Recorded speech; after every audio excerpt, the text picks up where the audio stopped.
This is the Docupoem of Iniquitous.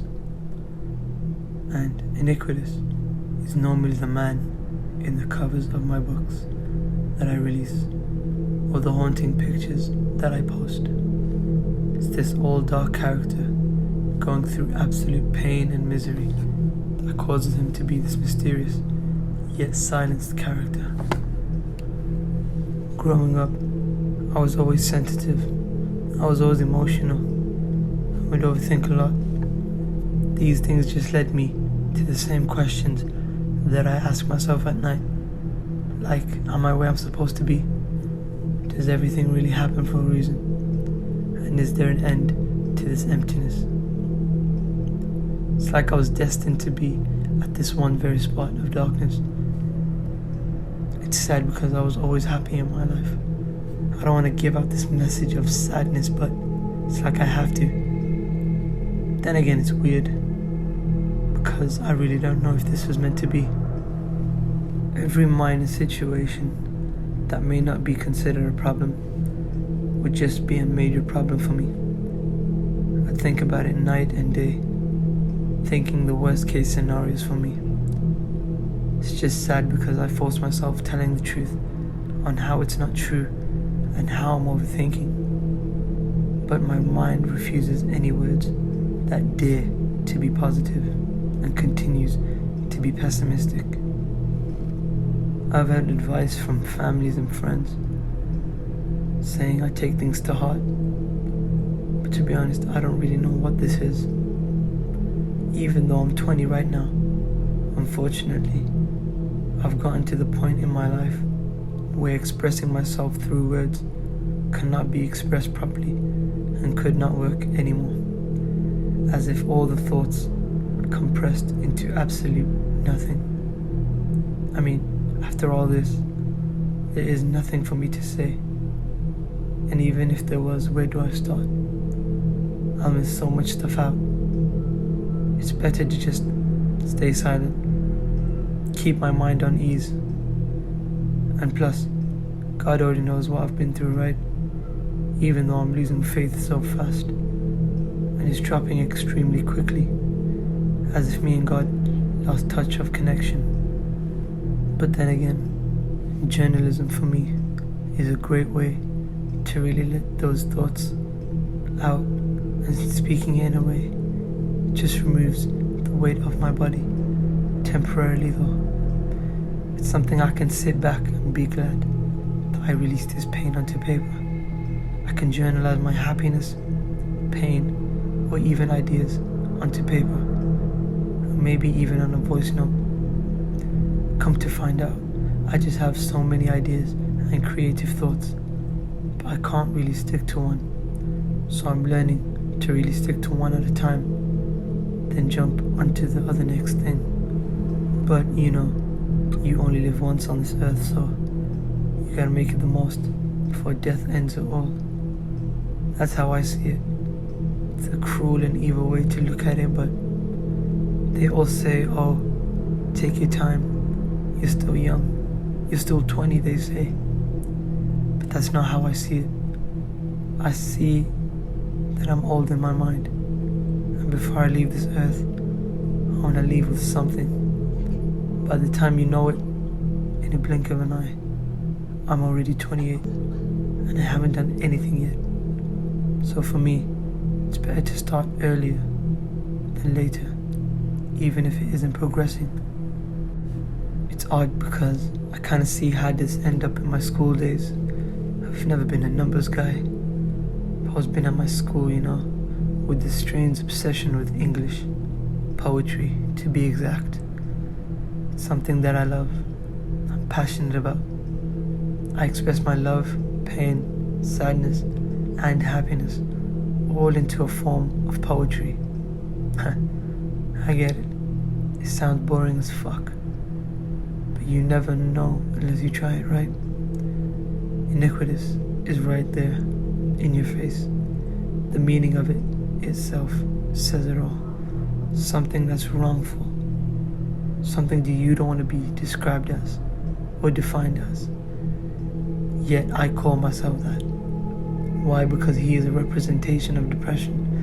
And that's exactly how depression looks like. I mean, come on. He was all black from head to toe.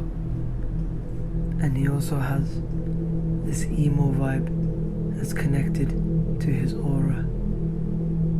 Everything about this person is dark, yet he remains silent and lets his words through the book Find My Mind speak for him. And you know, while all of these people are outside having the most fun of their lives, outside laughing, crying of happiness, I'll be at home looking at the skies at nighttime in complete silence, trying to gather up my thoughts, trying to make sense of what's what. I've never been into clubs or parties or anything like that. Me personally, I just can't get into it. It's not my vibe.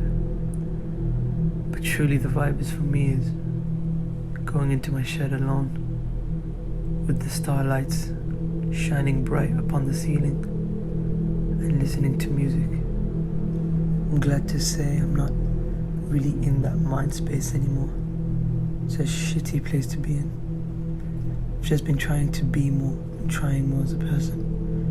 I'm starting to wear colour, cut my hair, just been more positive and better lately.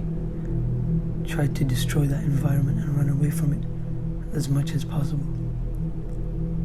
It's not fun, it's not cool, but it's absolutely shocking as well, because you don't know when and where depression is gonna hit you from. I mean, one day you can feel like the happiest person on earth. The next day you'll feel like ending it all, and vice versa. Unfortunately, you can't be happy forever. As for me, I said I was getting better, but that doesn't mean I still don't get the feeling of melancholy. That's what's truly terrifying. It's not about your happiness. It's about when will your happiness fade away. As my favorite artist once tweeted, hold on your happiness for dear life, something like that.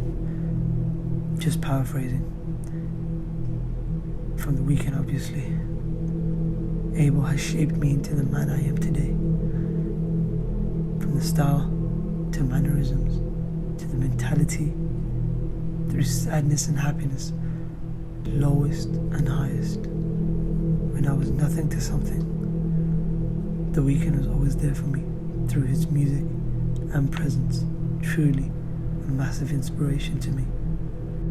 I think the problem is impact, simply impact, because I don't think people nowadays can see how much weight, impact the words that roll off their tongue actually hold. I mean, I get it. You shouldn't listen to people with negative opinions or feelings, but true or not, it creates impact. And if you're like me, you know, rolling from side to side on the bed at night, thinking this impact could happen because of how I've treated people from before. Because don't get me wrong, I'm vulnerable, I'm broken now, but that doesn't mean I didn't use my pain before upon someone else. Because in their lives, I'm the villain. But yet, in my personal life, I'm just a guy that conflicted his pain onto others so he can feel better. As I ponder out the night, while the trees are swifting, I try to convince myself that maybe, just maybe, all this led up to this moment because I deserve it. But then again, that just sounds wrong. I mean, what did I do so much to deserve this? Plus, I think about the wrong people who just get washed in love and happiness. So this just creates a sudden war in my head, not knowing what's wrong or what's right. but find my mind. It's no joke. It's a way, and it's a message through all the people who's been going through mental health, telling them, hey, it's okay. We're all in this together. This place is a dark place. This world will continue being evil and dark. But once real, recognize the real. The people form together from relatability, and that's how we truly shine. It's a book from me, but it's not just any ordinary book. It's a poetry book that speaks from the heart. There's so much darkness into this book, where it's considered somewhat dangerous for anyone who reads it, because, to be honest, I'm scared they might see a hole that's deeper than it already is, and I don't want to give out that message. Chapter after chapter, there's no light. It's all pain after pain after pain. But it's pain where your heart accepts it, because you've been through those times. You've experienced those situations there before. I feel like me and you and everyone, we're still trying to figure out our minds, find our mind, find my mind. But this is the start to pain, and only God knows how's this gonna end. We're all just the audience, watching and waiting to see what happens next, onto the next chapter and the next saga of this dark and lonely world. Yeah.